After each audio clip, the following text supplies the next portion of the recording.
Welcome to OU Texas Saturday. We're in a couple of hours. The Sooners and Longhorns play in the Cotton Bowl, an epic college football rivalry. OU Texas coverage presented by the Central Nissan dealers of Oklahoma. Barry Trammell along with Jake Trotter, David Ubben, our OU writers. And guys, huge game for the Sooners. 2 one-point losses have really put Oklahoma in a bind. Sooners need a victory today. What's the number one key, Jake, in terms of Oklahoma getting a victory today? Well, the key is, can the offensive line protect Sam Bradford? He got hurt early on in the BYU game, and that really hurt OU, not only in BYU but Miami with pass protection. If they can protect Sam Bradford, I think they got a great chance to win. Of course, Brian Simmons is out, Dave. The loss of Brian Simmons, one of the two veterans on this line, what kind of a hole does that put Oklahoma in? Well, I think they're a little unsure of what they're going to do. They haven't really said a whole lot of how they're going to replace him. Guys like Tyler Evans can maybe step in.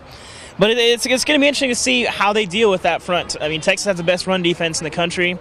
Getting that running game established early is going to be a key to getting on top early, which I think is going to be necessary for them to get the win. Bradford was back last week after missing 3.5 games. This is a guy who looked in midseason form despite the layoff. I thought Bradford looked very good. Sooners have a fighting chance, I think, because Bradford's back. Oh, absolutely. And this is no knock against Landry Jones, but clearly this offense responded with some confidence with Bradford in the lineup. And that's the difference between a redshirt freshman and a guy who's a Heisman Trophy winner and destined to be possibly the number one pick in the draft. Problem last week, 9-10 drops of Sam Bradford passes. Ridiculous is what it was. Can't have that today, Dave. How can Oklahoma fans be sure that not going to see a lot of balls hit the ground off the hands of OU receivers today? I'm not sure that you can be sure that that's going to happen.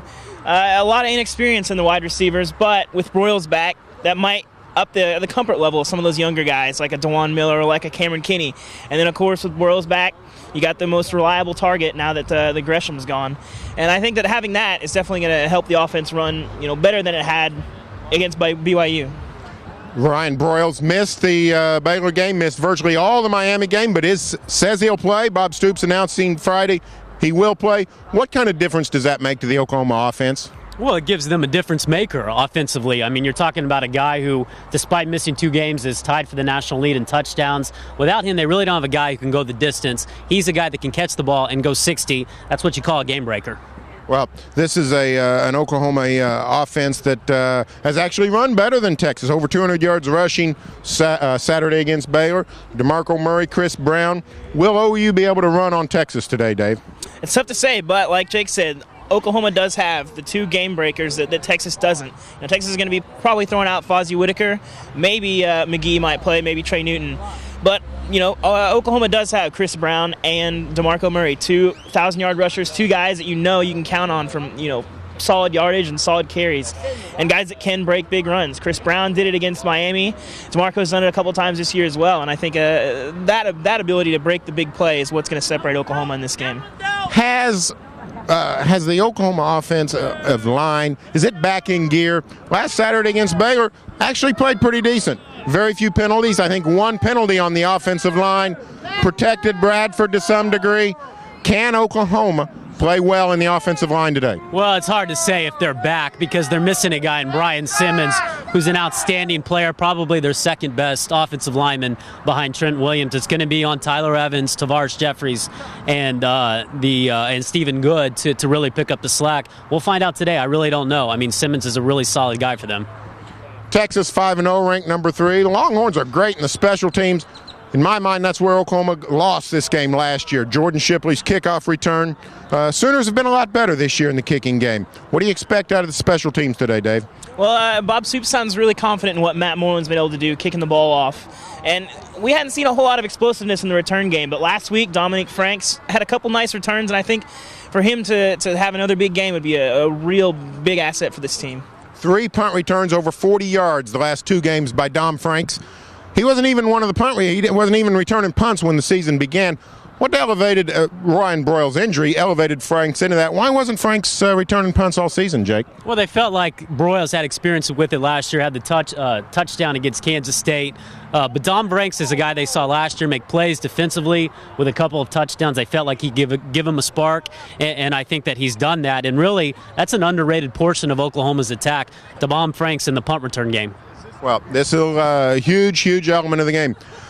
Some historic nature in this game. Quarterbacks, 7 starts between them. As soon as this game starts, the 2 quarterbacks, 7 starts between them. Colt McCoy is 2-1 against Oklahoma. Sam Bradford 1-1 against Texas. Not too many games does Oklahoma go into a game without having the huge edge at quarterback, but it's really pretty even tomorrow. Colt McCoy is a fabulous college player. What can Oklahoma do to slow down Colt McCoy? Well, not much. I think it's one of those situations where you kind of have to know that he's going to be an impact player and be able to outthrow him. I mean, I don't see this game getting up into the 45-35 range like it did last year, but you've got to limit what he can do, and how you do that, that's why I'm not Brent Venables. Well, last year Colt McCoy hurt the Sooners severely with his running. Texas leading rusher last year got out, made some scrambles last year. Also got a couple of so-so calls on the sideline for late hits.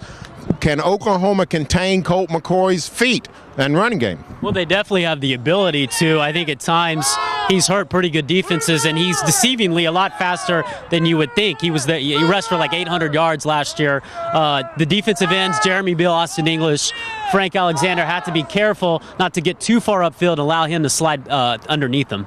This Oklahoma defense played very well, exceptionally well all year, except for the 2 drives that really mattered, stopping Brigham Young late, stopping Miami late.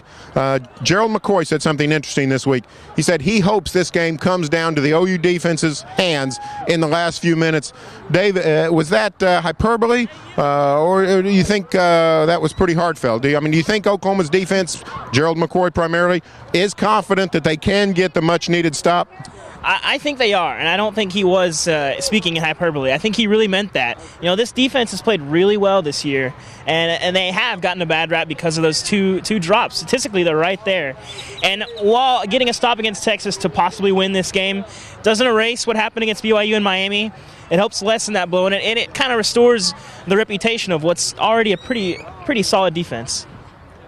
Fascinating story out of Austin last week. All kinds of Longhorns, media, and the football program pushing Jordan Shipley for the Heisman Trophy. Jordan Shipley's a wonderful player, but are we to take this guy seriously as a Heisman Trophy candidate?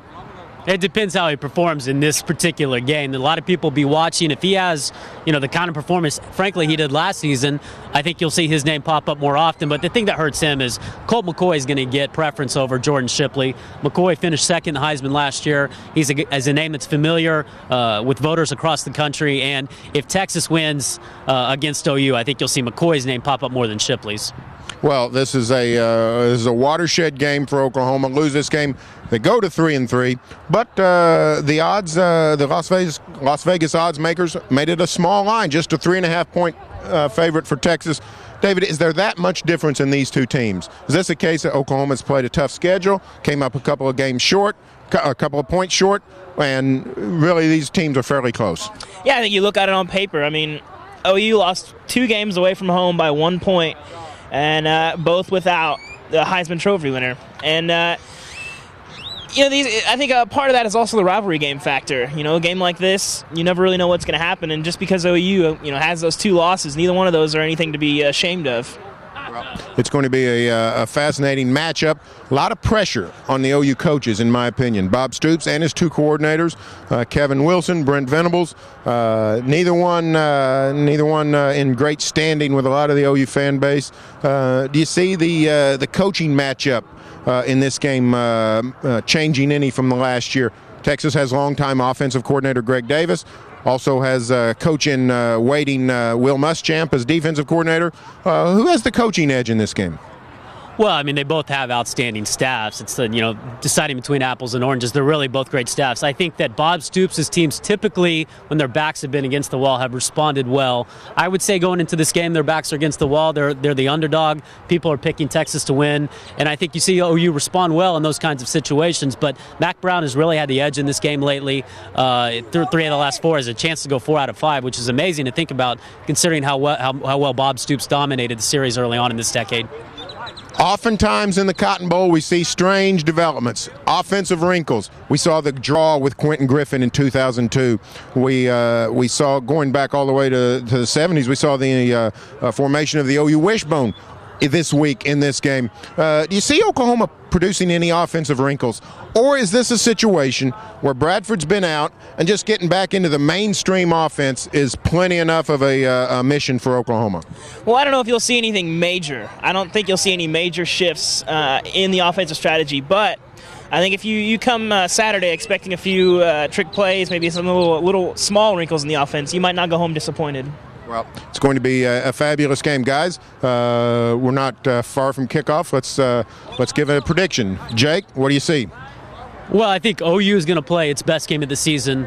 I don't think it's going to be enough, though. I see Texas coming down with some kind of game-winning drive or something at the end. I like Colt McCoy in this situation, but I think the Sooners will have a performance they can build off the rest of the year. I like Texas 27, OU 24. David?